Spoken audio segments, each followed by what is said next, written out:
it's not merely that we're learning that we're interdependent on, say, the rainforests or the oceans, but we're learning that we are interexistent with them. That it's not just that, through some conditional chain of events we will be hurt if biodiversity collapses in the oceans, but it's that these extinctions are happening to us. Something in us dies when another species dies, which is, you don't have to take my word for it. You can feel this. Like, why should it make you sad? Why should it cause grief to see your favorite tree cut down, or to learn that some porpoise is going extinct? Well, why should that hurt? Is it because you're making an implicit, self-interested calculation? No, it's because it's happening to you. And I think this is something that everybody is aware of on some level, on the heart level, but our mental logic hasn't affirmed that. And that is changing today as the ecological crisis is showing us that we're all connected.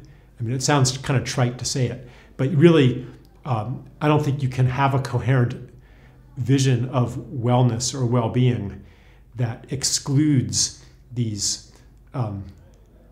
marginalized others, nature, and marginalized people too. It includes social justice, not only ecological well-being. Economic well-being is certainly part of this. And in the old paradigm, your economic well-being didn't necessarily depend on your neighbor's economic well-being. In fact, since the old paradigm puts us all in competition with each other, your misfortune might be my good fortune. And certainly my good fortune doesn't depend on your good fortune. Now that we're graduating into a story of interbeing, as Thich Nhat Hanh puts it, we're understanding that your well-being economically is important for my well-being too. The well-being of Greece is important for the well-being of other countries, and broader, the well-being of the sea turtles is inextricably linked to our own well-being. And that, I think, it does suggest a different conception of human purpose.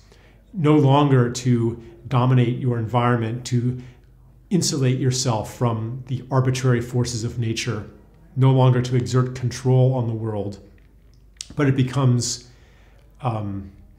service.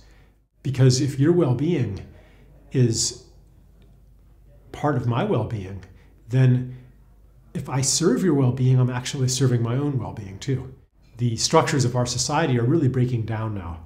And many people, almost in desperation, I mean, in some countries it is desperation. You can't find a job, you can't meet your needs in the prescribed ways. So you have to reestablish these bonds of reciprocity and mutual care.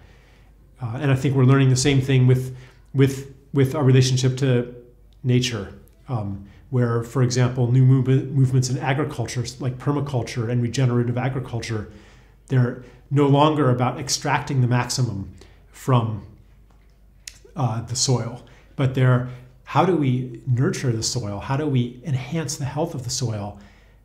And we know that will enhance our health too.